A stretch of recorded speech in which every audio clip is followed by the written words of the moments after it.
Let's do some maths. We're here with Can We Do That Some More, the square root of a matrix addition, and as usual I should give you the warning, the things in this video are things you don't need to know for the A-level exams, which is doing it for fun, doing it for extension, and hopefully you find it enjoyable too. Also worth giving you the general notice that as this is the Can We Do That Some More videos, it acts as a companion video to the main Can We Do That series that appears on my channel. These videos are more of a live stream that isn't live style of video. They're more of a relaxed approach, a more casual experience, if you will. But if you'd like a more professionally presented and properly explained video, I'd recommend going to the actual Can We Do That video on this topic. A link to that video will be appearing on the screen right now if I'm doing my job properly. So hopefully I have. And with all that said, let's get on with some of the maths. Things to worth pointing out is we're finding the square of a matrix in that last video, and we discovered this formula can help us do that. I recommend pausing the video and writing this formula down because I am going to be using a lot in this video and you're probably going to want to as well, but because it takes up a lot of room on the screen, I'm not going to be showing it on the screen often when I'm using it. So if you've got it written down somewhere, that helps. It's also worth pointing out I didn't derive this formula myself, so I have included the source that I got it from in a link in the description of this video, so do check it out if you want to see the original source of this formula. And then we also discovered that occasionally this formula will be a bit iffy, or sometimes won't fully work. So something you sometimes might consider doing is then also checking using this quartic as another formula to sometimes have a quick way of being able to check if the reason the other formula is failing is because the formula is just not working properly or because there actually is only a limited number of solutions. Sometimes though even this formula won't work, in which case then you actually have to manually solve to find the square roots of matrices, and you do that by setting up some simultaneous equations, but hopefully you saw my last video so you saw how I approached that as well. So with that said, these are the questions we're doing today. So at this point, I would recommend pausing and having a go at as many of these questions as you want, as many as you can, because what I'm going to be doing is I'm going to be coming back in a few moments and going through all these questions. So therefore you can both check your answers, or also if you get stuck on any of them, you can see how I did it. So there we go. Just doing some maths because that's what we do. So see you in a few moments. So I'm ready with my calculator. We're going to need that here today for sure. There's some big numbers involved. You've got a nice view of my ceiling in the background, which is a lovely backdrop for some maths. Anyway, let's get on with it. The first thing we're going to do, we're going to be using the formula. As I mentioned, I hope you've written it down because I'm not going to show it on the screen because it takes up so much room, but it's really useful. It's definitely the quickest way of doing this stuff. Even if you're one of those fancy people who knows the eigenvalues and eigenvectors method, this formula is definitely quicker than that. So I'd still use this anyway. So to you. But anyway, let's do that. So we're going to start off by finding the determinant of the 2 by 2 matrix we've got. So determinant of 40, 27, 32, 28 would be equal to 40 times by 28 minus 32 times 27. Don't really need those brackets there, but I'm going to write them anyway. And working that out, that's probably going to become a pretty big number. But I guess, call me psychic. So it comes to 256. Nice. So therefore, if we find the square root, then the square root of 40, 27, 32, 28 is either equal to 1 over, and what you got to do according to the formula is do that plus that, so 40 plus 28. We're going to do plus or minus 2 lots of the square root of the determinant. I'm going to start off with the minus version. Actually, no, let's start off with the plus version. That's always the safe one to start off with. 2 lots of the square root, therefore, of 256. And then you square root that. Either the whole fraction or just the denominator. It doesn't matter. There's a 1 on the top, so it doesn't matter what you do there. And then inside, what you end up doing is just adding on the square root of the determinant onto the element in the top left. And also doing the same to the bottom right. And these two numbers stay exactly the same. So, therefore, working that out, the thing at the front, that would actually end up being quite nice because that's 16, 32, 6. So that's actually just 1 over 100, 1 over the square root of 100. So it's 1 over 10 out the front. And then that's 40 plus 16. So that's just 56, 27, 32. And that would be 44, I believe. Can we simplify that? No. It looks like it should be able to, but because the 27 is not an even number, not quite. So it's got to stay as that. Of course, though, you have the plus or minus version of that, but then the other alternative is you use the formula again, but instead of adding on the square root each time, you take away the square root. So therefore then, we're going to do 1 over the square root of 40 plus 28 minus 2 lots of the square root of 256. Square rooted on the denominator, and then we're going to do 40 take away square root of 256. 27, 32, 28 minus the square root of 256. This is not good news. My computer's already lagging. The fan's going crazy in the background. I don't know if you can hear it. And we can calculate that, which, by the way, again, we should have plus minuses everywhere. Because we're going to end up with plus or minus. This time we've got 68 take away 32, which is 36. The square root of 36 is 6, so it's 1/6 out the front. And then we've got 40 take away 16, which should be very easy to work out, but my brain is pausing. 24. There you go. I can do maths. 27, 32, and then 28 take away 16, which is just 12. Again, looks like you should be able to simplify it, but frustratingly not. 32 is not divisible by 3, and 27 is not divisible by 2, so there's always going to be one that doesn't simplify there. But therefore, those are the 4 square roots. 4. You might remember in the previous video, we did say most of the time there will be 4, but sometimes there won't be. Anyway, we should find that out later. We've got a second question to do. So, starting off, finding the determinant. So, determinant 3 minus 2, 8. 3 is going to equal 9 minus 16, which is 25. That's good, because that also square roots nicely, almost as if I designed the question that way on purpose. Who would have thought? Anyway, therefore the square root of 3 minus 2, 8, 3. Oops. Terribly drawn, but I think I saved it.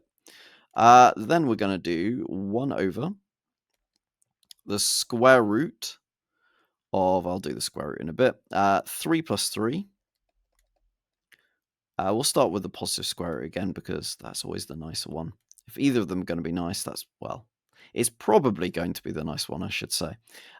Then we've got the square root of 25. We're square rooting that denominator. And then we're going to have 3 plus root 25 minus 2, 8. 3 plus root 25. And so we remember that there should be a plus minus out the front. And there we go, a plus minus. And 3 plus 3 plus 2 lots of root 25, which is 10. Root 25 is 5, but then we've got 2 lots of it, is what I'm saying there. Therefore, that's 1 over root 16, so it's just 1/4 out the front. How nice. 3 plus 5 is 8. Minus 2, 8. 8. There you go. You could admittedly simplify that. We'll simplify it later. Let's do the second option, which is to say it's plus or minus 1 over 3 plus 3 minus 2 lots of root 25. There you go. And then we'd have 3 minus root 25 minus 2, 8. 3 minus root 25. So, working it out this time, it gets a bit interesting, because you might already spot we've got 6, but then we're taking away 10. 6 take away 10 is minus 4, so you're doing the square root of minus 4. Oh, dun dun dun. Of course, I'm hoping you're aware that you can do a square root of a negative number. You just won't get a real number. You'll get a complex number instead, or specifically an imaginary number if you want to be more exact. And therefore, we've got some simplifying to do. Because square root of minus 4 is plus or minus 2i technically, I guess. But then we've got the plus minus out the front to deal with the fact that it's either of those two options. So therefore, that's plus or minus 1 over 2i, lots of minus 2, 8, minus 2. So here we go. We didn't do any of these sort of examples in the previous Can We Do That video, but you can get solutions that are complex. Interesting as well, you can get some that, like this situation, 2 of them were real solutions and the other 2 were imaginary solutions. So that's interesting when that happens. You'll either always get like 2 real, 2 imaginary, or all 4 being imaginary or all 4 being real. You're not going to get situations where like 3 out of the 4 are imaginary and then the 4th one is real. That sort of thing isn't possible. So, as usual, proceeding with the formula. So we're going to calculate the determinant. And that would be 15 times by minus 15 minus 5 times by minus 45. And, interestingly, already, something interesting has happened because the determinant's equal to 0. So that means instantly we know there can't be 4 solutions. But exactly what will happen after that, we shall have to continue on to find out. So therefore now, using this in the formula, we're going to have the main diagonal elements added together, but adding on minus 15 the same as just taking away 15. And we've got 2 lots of the square root of the determinant. All of that is inside a square root on the denominator. And, okay, actually I can already, maybe you can as well, maybe you did already as well, see something interesting is happening because we've got a 1 divided by 0 moment. Dun, dun, dun. And that's important because it means actually it's undefined. The formula is not telling us anything useful at all. And interestingly, because the term is 0, you've started noticing I put the plus minus in there as well already, because even if you try the other combination, that also comes out as undefined. It comes out undefined all the time. So now we're unsure, is that happening just because the formula is just breaking for some reason, or is there this situation occurring because there literally is no solutions? So therefore, the way we could check is then going and now trying to use that quartic equation we had before. That's one way of doing it. You could also try and solve it manually. Up to you whether you want to do that or not. So therefore, I'm going to choose the quartic version because although it's a lot of writing out and number crunching, it doesn't take actually a lot of thought to do, which is sometimes nice in maths. We like to think sometimes, then other times we just like to get on with things. So therefore, the quartic will look like this. So we have 4 lots of 5 times by minus 45. That's our coefficient of 8 to the power 4. We've got minus 2 lots of, you can see this is going to become absolutely delightful. 15 take away minus 15, all squared. My computer's lagging horrifically here. It's because the maths is too powerful. It can't handle it. So 5 times by minus 45 dotted with or multiplied with, but that's what I mean when I'm writing the dot if you've never seen somebody do that before. 3 times that, which would be 45 minus z, so again minus 15, and then that is our coefficient a squared. We'd then have plus 15 lots of 15 minus 15 plus 5 times minus 45. Let's just put a minus there. I mucked up, put it in the wrong place, but it doesn't matter. It means the same thing. And then there you go. That would be our quartic. So typing that stuff in, 15 minus 15 would be 30. So it's 30 squared plus 4 times 5 times minus 45. That's 0. I must admit, that's not surprising. That won't always happen if the term's equal to 0, but if the term's equal to 0, you're not going to get sometimes you won't get a quartic that's a quartic. It will actually turn into a quadratic. Sometimes the other times it'll end up with a quartic that's got repeated roots, basically, is the other thing you're looking for. Anyway, so we've got to work out the other ones now. Blimey. Okay, so this is going to take a more number crunching. We've got 15 times by 30 squared. And then we're multiplying that, by adding on 5 times by minus 45 times by 45 plus 15, which is 60. And interesting, that comes to 0 as well. Oh, so straight away, this is weird because we've got the first two coefficients coming to 0. So the last one, let's see if anything interesting comes out of that one. We've got 15 times by 30. And then we're subtracting 5 times by 45. And that comes to 220. Oh, no, squared. Oops. That comes to 50,625. So that's the third bit. But apparently this is meant to equal 0, which is contradictory. So no solutions. So there we go. Doing the quartic was actually a good thing because it confirms that actually we don't need to ever try and solving it manually. There are no solutions to this square root problem. So there are no square roots. Weird. And we do mean no square roots in terms of there's no 2 by 2 matrices you can multiply by each other to get that original matrix. It's not a case of we're going, oh, there's no real solutions or anything like that. It's no 2 by 2 matrices that will do this, which is a weird feeling to have in maths. So there you go. Maybe, I don't know, maybe there is a bit of maths I don't know that would lead to this being able to be squared, something to be squared to lead to this, but it's beyond my knowledge, so I'm going to say no solutions. So again, using the formula, determinant of 23 minus 12, 8.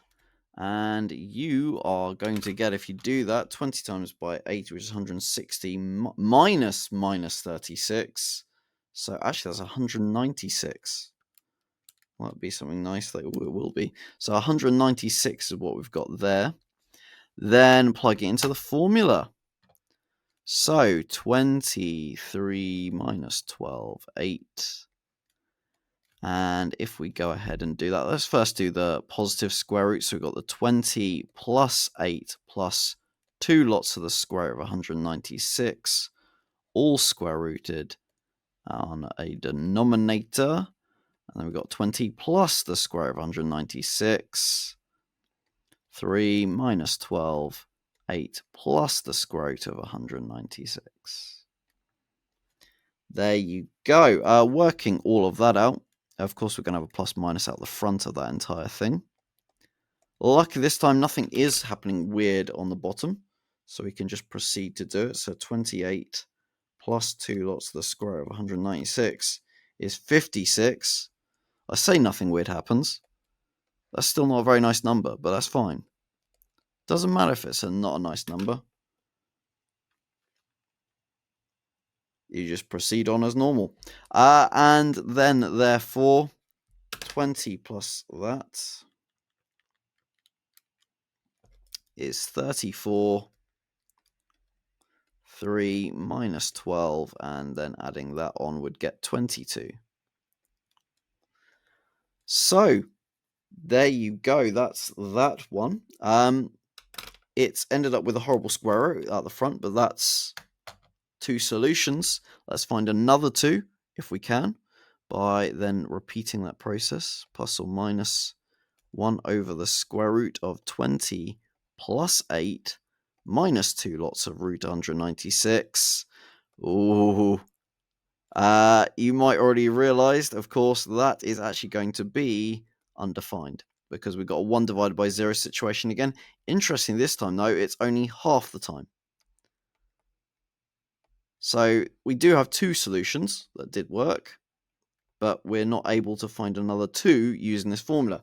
We're unsure, are there only 2 solutions or are there secretly more?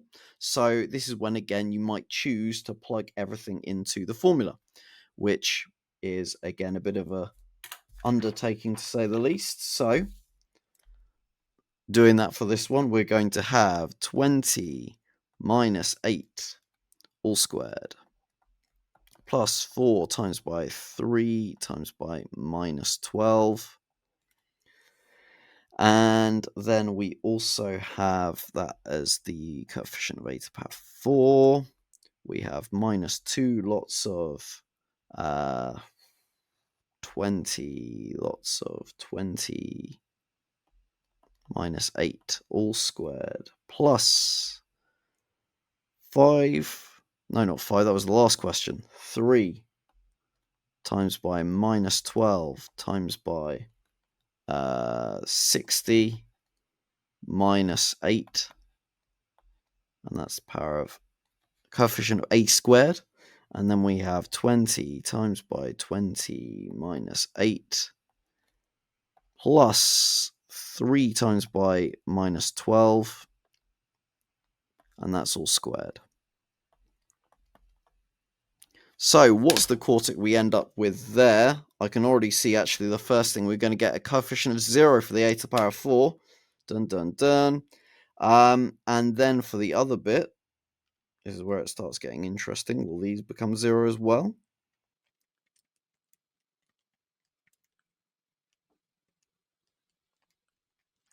Hopefully not.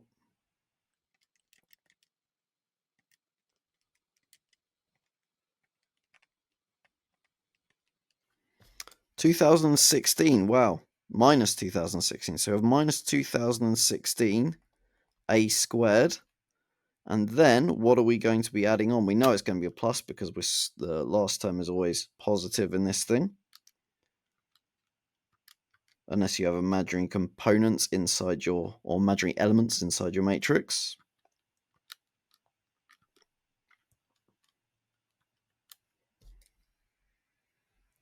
It's not 0, and what does that tell us? Well, our quartic ended up being quadratic, and so actually, therefore, that makes complete sense because we got 2 solutions. A quadratic will have 2 solutions, which this one does, 2 real solutions of that.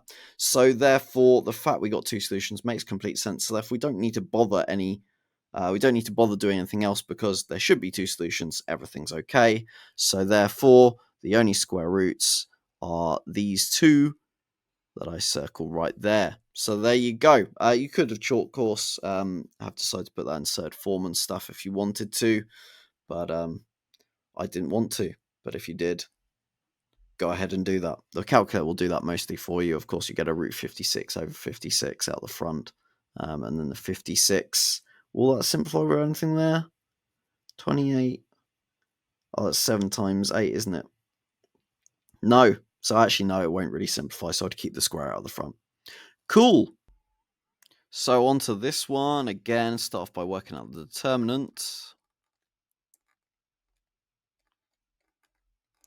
And that will end up giving you just 81, which is quite nice. Proceeding on to the formula.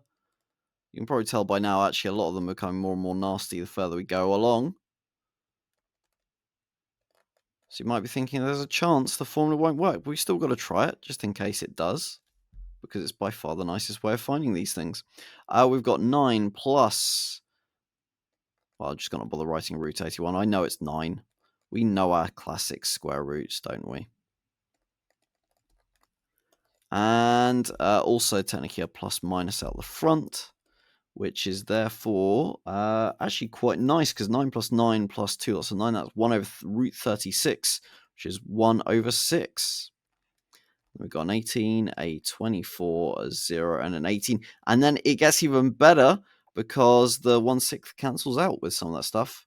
So we end up with just 3403. Wow, that really is very nice. A lovely square root.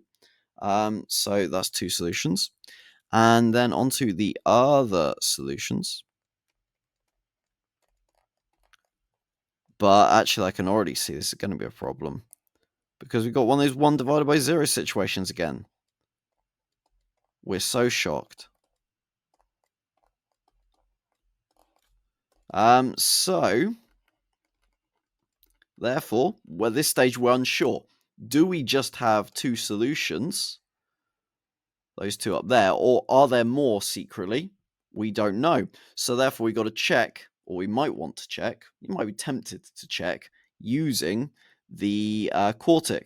However, I'm going to spare you some time watching me plug it all in, because I can already tell you what you'll get out of the Quartic is this. Everything becomes 0, which, okay, it tells you that 0 is equal to 0, which is reassuring because it's true, but it doesn't tell you any more information. So the Quartic was unhelpful this time. So this is one of those mega annoying situations where you actually have to solve this manually if you want to be able to confirm that there are only two solutions. So therefore, you might remember in the last video, it was this idea of having ABCD times by ABCD, which gets you a squared plus bc. It gets you b lots of a plus d. I've done this enough times that I now know what these equations are, but you'd probably have to manually get to this stage yourself. And d squared plus bc. And then you can set up the four simultaneous equations. So therefore, a squared plus bc must equal 9. We have b lots of a plus d has got to equal 24. And we have c lots of a plus d equals 0. That's the one that's going to be particularly interesting. And then we've got d squared plus bc equals 9. Okay, so, I mean, the first thing I'd start off with is I'd start off with this one here because it tells you two bits of information. Either c equals 0 or a plus d equals 0. So, if we proceed with the c equals 0 option, I mean, that's already reassuring based on what the answer we got earlier, but if c is equal to 0, that tells us the top equation, top left-hand corner equation, becomes a squared equals 9, which tells us a is equal to 3 plus or minus 3. It also tells us that d squared equals 9, if you look at the bottom right-hand corner equation. So, therefore, d is equal to plus or minus 3. We're not really sure at this stage whether a and d, what combination that goes in. And then for the third equation, we actually got nothing to plug in yet because it doesn't involve c. So therefore, we've got to try combinations with a. So therefore, a and d. So therefore, either we could say a equals 3, and we could try d equals 3. If you plug all those three things into that top equation, you're going to get 3 plus 3 is 6b equals 24. And therefore b is equal to 4, which, funny enough, is that solution we had up above. You could try then c equals 0 with a equals 3, d equals minus 3, but then you've got a problem, because if you plug a equals 3, d equals minus 3 into this equation up here, you're going to get b times by 0 equals 24, which is impossible. So, therefore, that combination is not going to be one of the ones that works. So, therefore, our next option is to then go, okay, well, you try obviously a equals minus 3, but then d's got to equal minus 3 as well. And then you get minus 6b equals 24, which tells us that b is equal to minus 4. And now, interesting, both the combinations that work so far are just talking about the two solutions we'd already found. And there's only one more set of solutions we could possibly find, which is now if we go down this avenue, except we already know that isn't possible because we'd already tried earlier, a equaling minus d. It caused a problem in this top right-hand corner equation, because if a plus d is equal to 0, then you're saying 0 times by b equals 24, and that's not an equation that's got any solutions. So therefore, actually, this shows there are only officially two solutions. After all that, they are the two that we already found. Nice. Okay. Brilliant. And on to the last one. Now, interestingly, though, normally you'd try the usual things with this one, but I'm not going to this question completely blind because this is really similar to the question we had at the end of the Can We Do That video. So I can see that because it's just a multiple of the identity matrix. So therefore, instantly I know that you'll get two solutions from using the formula. The other two will lead to that half the time. And that means, therefore, it appears like there's only two solutions. But then when you try the quartic will end up being this, which is then unhelpful again because it's telling you no information. So you then have to solve it manually. I'm just going to skip to solving it manually, therefore, because anyway, although the formula would find two solutions, solving it manually will end up having to find the two solutions again anyway. And I'm going to need to use it, solving it manually, in order to find all the rest of them anyway. So let's get on with it. So skipping ahead, I already know the equations will be a squared plus bc equals 7. We'll have b lots of a plus d equals 0. We'll have c lots of a plus d equals 0, and we'll have d squared plus bc equals 7 as well. Okay, what are our options? Well, we could start off with b lots of a plus d equals 0, but I am going to start off by ignoring the a plus d equals 0 situation. So I'm just going to get b equals 0 and c equals 0 from those first two equations. Obviously, a plus d equaling 0 would solve both of them. We'll deal with that situation separately later. That means we have a squared equals 7. So therefore, a is equal to plus or minus the square root of 7. We also have d squared must equal 7. If you plug b and c equals 0 into d squared plus bc equals 7. So therefore, d equals plus or minus root 7. And then we basically got to try all the combinations involving this stuff. Obviously, though, if you try a equals root 7 with d equals minus root 7, that would be a plus d equals 0 situation, which we're trying to avoid initially. So therefore, that means I'm just going to focus on that, leading us to these two solutions, basically. Cool. So that's the beginning bit. The next thing you would try is you would then try with what happens if a plus d is equal to 0.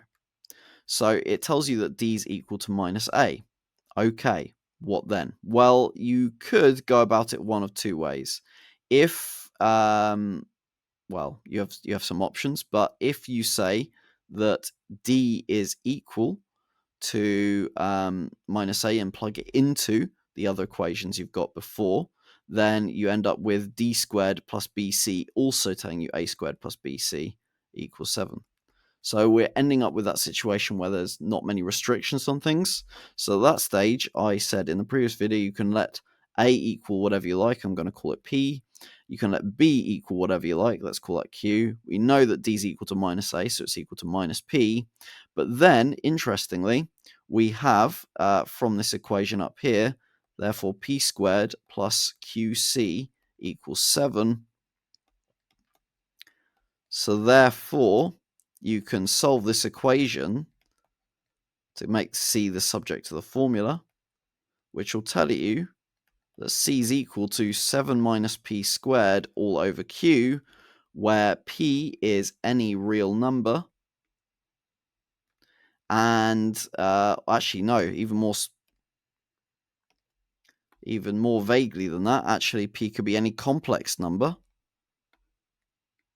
And then q is also any complex number you like in the world, as long as q is not equal to 0, because it would obviously break maths, because the denominator would be 0, which is partly why we've had so many issues in certain parts of this stuff anyway.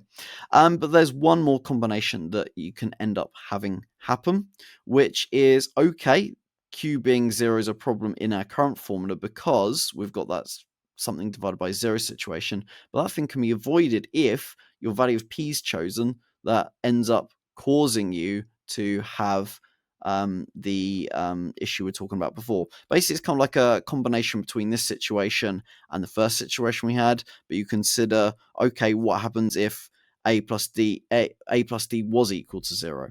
So we're saying, okay, we know a could equal root 7, but then we're saying actually d could equal minus root 7. And the reason that's interesting is because to get to this point, we might have already said b equals 0, but we don't need to confirm that c is equal to 0 as well, because that would mean that the equation is already satisfied. If a plus d is equal to 0, then that means that equation is satisfied no matter what your value of c is. And all the other equations are satisfied by these three values here. So therefore, C can be whatever you like in the world, where K is any complex number, confusingly. So therefore, that leads us to this. And again, you can have a plus minus out the front of there. I'm going to cram that in there. Repeat this whole process. It's the same logic, but in reverse. In other words, you're just using the B lots of A plus D formula as the last one you leave unsolved. But then as soon as you made A plus D equal to 0, then it means the B can be anything, even though you've made the C whatever you like. So therefore, those are the solutions. So we've got these two down here. We've got this generic matrix here. Anything of that structure will be a square root. And then we've got these two structures over here as well. So infinite solutions. Nice. So that's ultimately all the questions done, so there's nothing more to say other than please do subscribe to my channel. I've got some links on the screen to some of my other videos, like another video in the Can We Do That series. So if you like exploring some topics further beyond what you do in the classroom, those are the videos for you. See you in a future video. Goodbye.